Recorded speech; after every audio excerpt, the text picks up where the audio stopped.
नमस्कार. आपण पाहत आहात महर्षी डिजिटल न्यूज.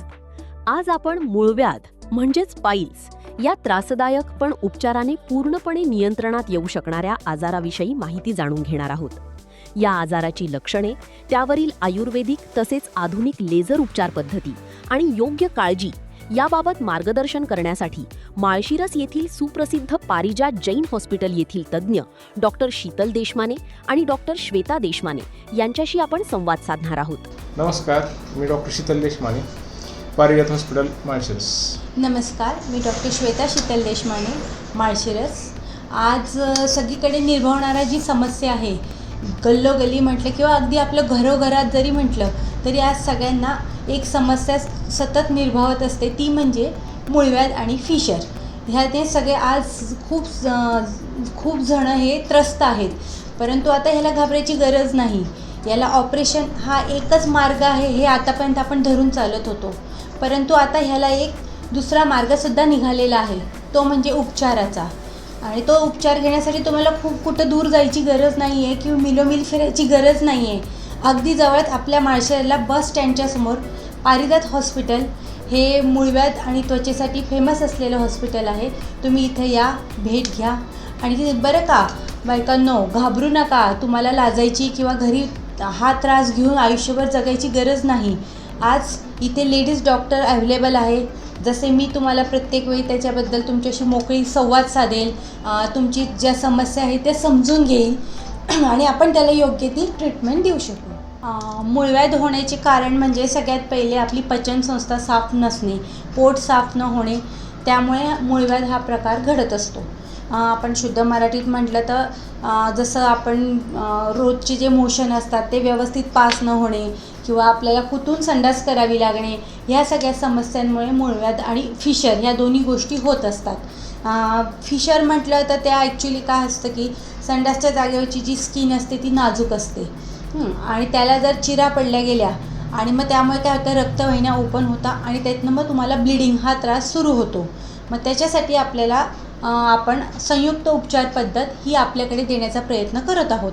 त्याच्यामध्ये तुम्हाला होमिओपॅथी आणि आयुर्वेदिक आणि ॲलोपॅथी ह्या तिन्ही गोष्टींचा पॅथींचा आपण संयुक्त उपचार याच्याखाली आपण देणार आहोत. आणि त्यामुळे असा रोग कुठं राहत नसतो, चुटकीसारखा पळून जात असतो. त्यामुळे तुम्ही बिनधास या आणि ह्याची ट्रीटमेंट घ्या. मूळव्याधात 4 प्रकार आहेत मूळव्याधाचे. त्यात म्हणजे फर्स्ट म्हणजे फिशर आहे.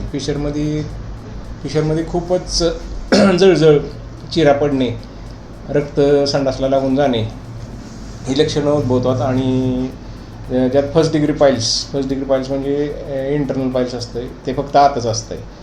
सेकंड डिग्री पाईल्स ज्यावेळेस उद्भवतो त्यावेळेस ते बाहेर जाते आणि आत येते पाईल्स, इंटरनल पाईल्स. आणि थर्ड डिग्री पाईल्समध्ये बाहेरच राहते, जे आपल्याला बोट घालून परत आत घालवावं लागते. त्याला थर्ड डिग्री म्हणतो आपण. आणि फोर्थ डिग्री ती बाहेरच असते. आपण जरी ढकलायचा प्रयत्न केला तर ते आत जात नाही. तर त्यासाठी स्पेशल आपल्याला कोलोरेक्टल सर्जन आहेत, त्यांचे पण खूप MS जनरल सर्जन आहेत, लेप्रोस्कोपिक आणि लेझर सर्जन आहेत, ते खूप तज्ज्ञ आहेत. तर आता पण जवळपास आपल्या इथे 15,000 ते 20,000 ऑपरेशन झालेत. आणि मूळव्याधाची औषधावर पेशंट बरं व्हायची आपल्याकडे 98% शक्यता आहे. ते जवळपास 40,000 ते 50,000 पेशंट बरे झालेत औषधावर. मग फक्त कोंब वगैरे आले, कोंब असले, हे असले तर ऑपरेशन आपण सांगतो. पण फिशर आणि फर्स्ट डिग्री पाईल्स वगैरे असेल तर मात्र औषधावर बरं करायचं मी 100% प्रयत्न करतो. आता पण जवळपास 50,000 पेशंट बरे झालेले आहेत आणि पेशंटला त्याचा भरपूर फायदा झालेला आहे. आणि जरी ऑपरेशनची गरज पडली तर कोलोरेक्टल सर्जन आहेत आपल्याकडे, ते 100% 1 तासात आपलं 1 ते 2 तासात आम्ही पेशंट घरी सोडतो. मूळव्याध व्हायला लागल्यावर पहिल्यांदा जळजळ होती, संडास शौचास जळजळ होती. आणि त्यात अजून एक प्रकार सांगायचा राहिला तो म्हणजे भगंदर म्हणजे संडासच्या जागेतनं पू येणे. मग तो आपल्याला वाटतं करट झालं, पेशंट म्हणतो फुगतंय. हे करट सारखं होणं आहे, त्याला भगेंद्र म्हणतात. आणि भगंदर असं हळूहळू नळी आत जाते आणि ते संडासच्या जागेला होल पडतं, तिथनं कधी संडाससुद्धा बाहेर येते. मग त्याचं ऑपरेशन करणं ही 100% करावंच लागतं ऑपरेशन. भगंदरच्या ऑपरेशनला पण आम्ही 1 to 2 आवर्समध्ये घरी सोडतो. 2 सेटिंग असतात, काय मोठं असलं तर 2 सेटिंग ते 1 तासात होतं. पण पुढच्या महिन्यात 1 तासात सेट ऑन टाकून आम्ही 1 तासात पुढच्या वेळेस जे आहे ते लेझर सर्जरी करून 1 तासात त्यावेळेस पण घरी सोडतो. एवढे तज्ज्ञ डॉक्टर आहेत आपले. ऑपरेशनशिवाय बरं होणारं म्हणजे फिशरच आहे. फिशर आणि तुमचा रक्ती मुळव्याध, तर ते आपल्या औषधाने रक्त सगळं थांबून जातं. फिशर जवळपास 100% बरं होऊन जातं. तर तो स्पाझमच खूप असला, संडाची जागाच खूप बारीक असली तर त्यावेळेस मात्र ऑपरेशन करावं लागतं. विदाऊट ऑपरेशनचा जे खर्च आहे साधारण 3 महिन्याची औषधं आम्ही 7 ते 10,000 रुपये लागतात साधारण 3 महिन्याची औषध. तेवढ्यात पेशंट पूर्णपणे बरा होतो ऑपरेशनशिवाय. आणि ऑपरेशनमध्ये 15 ते 20,000 रुपये खर्च आहे फक्त. आणि भगंदर जर असला म्हणजे 15-20,000 खर्च म्हणजे तो लेझर सर्जरी. बाहेर त्याला बारामतीत किंवा पुण्यात म्हणजे जास्त खर्च येतो. 90,000 रुपये जाते, 1,00,000 रुपये जाते. ते आपण 15-20,000 लयतले 25,000 रुपये करून देतो सगळं. आणि भगंदरलाच फक्त थोडा जास्त खर्च येतो, 2 सेटिंग असल्यामुळे 30,000 ते 35,000 रुपये ते पण होऊन जातं असं.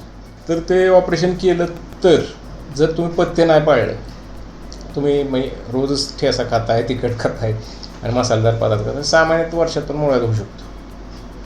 तर आणि भगंदरचं तसं सांगू शकत नाही. भगंदरला त्या ठिकाणी गाठ झालेली असते किंवा तुम्हाला करड झालेलं असतं किंवा बारीक कापसेस झालं असतं, त्याचंच ते ट्रॅक आत वाढतो.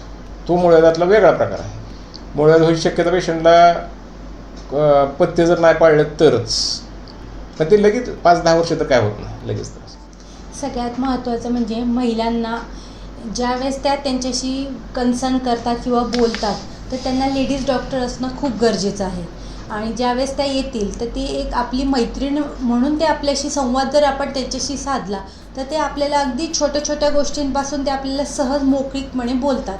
त्यामुळे काय असतं, एखाद्या वेळेस आजार वेगळा असतो आणि त्याचं रूट वेगळं असतं, पण बोलण्याच्या माध्यमातून आपल्याला हे लक्षात येते की नाही अरे त्यांचा हा त्रास आहे. कधी कधी त्या बोलतात की मला त्रास होतो आहे. कंप्लेंट जवळपास सगळ्यांच्या सारख्याच असतात की मला भगभग होते आहे, संडासच्या जागेवर गुदगुदल्यासारखं होतं आहे, त्रास होतो आहे किंवा भगभग होते, जाऊ वाटत नाही मला सकाळच्या शौचालयाला वगैरे. अशा कंप्लेंट जवळपास नॉर्मल त्या सगळ्यांच्या सेमच असतात. परंतु कधी कधी त्या सांगतात की नाही बा मला ना गॅस डिस्टेन्शन होतं आहे किंवा मला पोट फुगल्यासारखं वाटतं आहे किंवा मला असं वाटतं की काही खायचीच इच्छा होत नाही. अशा ज्या डायजेशनबद्दलच्या प्रॉब्लेम असतात, ज्यावेळेस ते आपल्याशी मोकळीक संवाद साधतात त्यावेळेस आपल्याला लक्षात येतं की आपल्याला नुसतं फिशरवर ट्रीटमेंट द्यायची नाही आहे. त्यांचा मेन प्रॉब्लेम काय आहे तर गॅस डिस्टेन्शन आहे. मग त्याच्यासाठी आपण त्यांना काय उपचार देऊ शकतो, आपण ते होमिओपॅथीने त्यांना ती उपचार देतो. त्यामुळे आपोआप त्यांचं काय होतं, जे ब्लोटिंग किंवा गॅस डिस्टेन्शन होतं ते आपोआप हळूहळू रिलीफ होऊन जातं आणि त्यांची कंप्लेंट आपोआप कमी होऊन जाते. आणि फिशरसाठी तर ऑब्व्हियसली आपण औषधी दिलेल्या असतात, त्या तिथं काम करतात. त्यांची मेन जो प्रॉब्लेम असतो तो सॉल्व्ह होतो आणि ते हॅपी लाईफ जगू शकतात. मूळव्याधाव्यतिरिक्त आपल्याकडे स्किनचे सर्व डिसीज घेतलेले जातात. तसेच तुमचे स्किनमध्ये पण बरेच प्रकार आहेत. सध्या सगळ्यांना आपण आपले जे राहणीमान आहे की सगळे आजकाल जीन्स वेअर करतात, स्पेशली मुलं किंवा स्टुडंट्स असतात, कॉलेज गोईंग स्टुडंट्स असतात. काय असतं त्यांच्या वारंवार त्या जीन्स धुतल्यासुद्धा जात नाही. मग त्यामुळे आणि मुलांमध्ये हा जास्त प्रकार असतो की सहजच ते एकमेकांच्या वस्तू यूज करतात.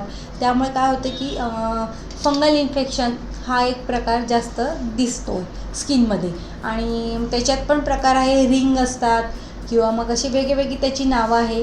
तर ते इन्फेक्शन असेल तर त्यालासुद्धा आपण व्यवस्थित ट्रीटमेंट देतो. त्याच्यात पण आपण संयुक्त उपचार पद्धतीचाच वापर करतो आणि त्याच्यातनं त्याला 100% रिलीफ देतो.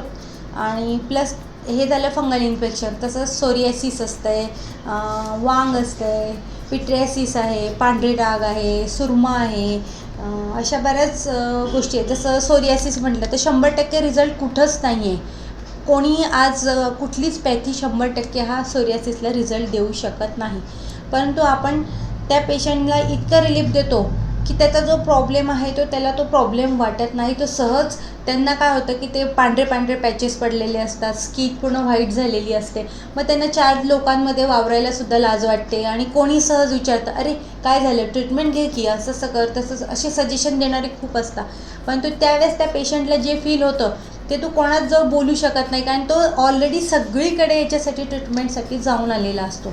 मग आपण याच्यामध्ये होमिओपॅथिक ट्रीटमेंट सोरियासिसला दिल्याने त्याचा जो त्रास असतो की जे व्हाईट पडणं, त्याची स्किन व्हाईट होणं किंवा त्याचे असे पांढरं पांढरं असं कोंड्यासारखं निघणं, हा सगळा प्रकार असतो तो कमी होऊन जातो आणि तो सहज सगळीकडे वावरू शकतो, लोकांमध्ये वावरू शकतो, त्याचा कॉन्फिडन्स परत येतो आणि आपण सुद्धा त्याला 90 ते 95% रिझल्ट देतो सोरियासिसला. पाल्मर सोरियासिस आहे, सोल सोरियासिस आहे, ते जवळपास आम्ही 100% बरं करतो. माझ्याकडे तर बारामती, पुणे आणि जवळपास कर्नाटकांमध्ये त्याविषयी पेशंट येतात. मग ते तिथं होत नाही, कारण आम्ही औषधं देऊन पेशंटला ट्रायल देऊन बरं केले. त्यामुळे आम्हाला कोणते औषधं आहेत, काय आहेत, त्यावर पूर्ण त्याच्यावर संशोधन झालेलं आहे आणि त्यानुसारच आम्ही ट्रीटमेंट देतो. असं काय नाही की स्पेशल त्या पेशंटला वेगळं आहे ही ते. होमिओपॅथीनुसार आहे ते, पण त्याच्यात ती कन्स्टिट्युशनल ट्रीटमेंट देऊन जी काय औषधं आहेत, आता माझ्याकडे येणारी औषधं म्हणजे रोज 5 ते 10 औषधं कुठनं तेलंगणातनं येतात, कुठनं पुण्याहून येतात, कुठनं जर्मनीहून काय अशी औषधांनी माझं पूर्ण रॅकच्या रॅक भरलेले आहेत. पण ते औषधाची ट्रायल देऊन जे पेशंट बरे केले त्यानुसारच त्याला 100% आम्ही बरं करायचं होतो. आतापर्यंत सगळे पेशंट बरेच आहेत. आपल्याच हॉस्पिटलला यायचं कारण म्हणजे ॲलोपॅथिक ट्रीटमेंट ही सगळीचकडे अवेलेबल आहे, सर्वच डॉक्टर देतात. परंतु आपण त्याला जो जोड दिला आहे होमिओपॅथीचा, तर त्याच्यामध्ये काय असतं, होमिओपॅथी ही जनरली सिमिलियास सिमिलिबस क्युरेंटर ह्या आधारावरती वर्क करत असते. तर जसं आपण हे मेडिसिन दिल्यानंतर आपण काय करतो की त्याच्या मुळावर घाव घालतो त्या औषधी त्या रोगाच्या. त्यामुळे काय होतं, ती औषध ही त्याला मुळापासून त्या डिसीजला बाहेर काढण्याचा प्रयत्न करते. आणि हो, त्याच्यामध्ये थोडंसं पेशंटला पहिले ॲग्रॅवेशन झाल्यासारखं वाटतं, थोडंसं वाढल्यासारखं वाटतं. आपण ही त्यांना अगोदरच सूचना दिलेली असते, त्यातला घाबरू नका, कारण हे औषधीचा रोल आहे हा. त्याच्यामध्ये पहिले ॲग्रॅवेशन होणार, मग ॲम्युलरेशन होत असतं. असं होमिओपॅथी ही असंच ॲक्ट करत असतं. आणि मग नंतर पहिल्यांदा त्याला वाटतं आल्यावर की असं, पण आपण ज्यावेळेस त्याला आयडिया दिली की असं असं होतं, तर त्यामुळे त्याला फुल कॉन्फिडन्स आलेला असतो की नाही, आणि त्याला आपण सांगितले असं की तो 100% बरं होण्यासाठी आपले हे सगळे प्रयत्न आहे. त्यामुळे आपण जे पथ्य सांगितलेले असतात तसे ते पथ्य, जसं कॉफी हे चालत नाही, ह्या काही गोष्टी आहे होमिओपॅथीला, ते तो अगदी व्यवस्थितपणे पाळतो आणि त्यामुळे तो 100% आपल्याकडे स्किनसाठी बरा होतो. त्यामुळे त्याने आपल्याकडे यावं. तसेच याशिवाय जसं आता आपण मूळव्याध आणि स्किन त्वचेचे जे आपण आजार बरे करतो, त्याशिवाय आपण संधिवात, मानसिक आजार, तसेच प्रमाणे किडनीचे आजार, 3 सेंटीमीटरपर्यंत आपण किडनी स्टोनसुद्धा पाडलेले आहेत. तसंच दमा किंवा बालदमा, जुनाट आजार किंवा ज्या जखमा, ज्या डायबिटिक फूड, ह्यालासुद्धा आपण योग्य दरात आपण ट्रीटमेंट देतो. त्यामुळे सरांनी विचारलं होतं मगाशी की आपल्याचकडे सगळ्यांनी का यावं, तर त्याबद्दल मी असं सांगू इच्छिते की आपण आलेल्या पेशंटला आपल्या घरातला सदस्य समजून ट्रीटमेंट देतो आणि अगदी आपुलकीने आपण त्यांची चौकशी करतो आणि योग्य माफक दरात आपण त्यांना बरं करण्याचा 100% प्रयत्न करतो. त्यासाठी त्यांनी आपल्याकडे यावे असं मला वाटतं.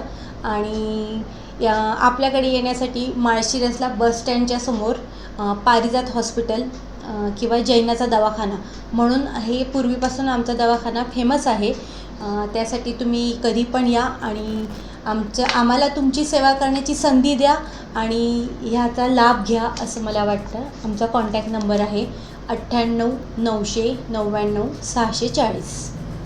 या व्यतिरिक्त तर पेशंट तुम्ही म्हणजे कुरिअरनं पण औषध मागवू शकता. माझ्या आता कुरिअरनं औषध जाणार म्हणजे 2 ते 3 हजार किडनी स्टोनची औषधं मंथली आपली चेन्नई, कलकत्ता इकडे जातात. आपल्या तिथं बरेच सोनार आहेत आपल्या इथले तिथं. आणि मूळव्याधीची पण औषधं त्याच पद्धतीने 2-3 हजार औषधं आपली कुरिअर होतात. पण त्याला 100% रिझल्ट आहे. त्यामुळं आपल्याकडे एकदा ट्रायल म्हणजे आपुलकीने उपचार घ्या आणि बरे. धन्यवाद.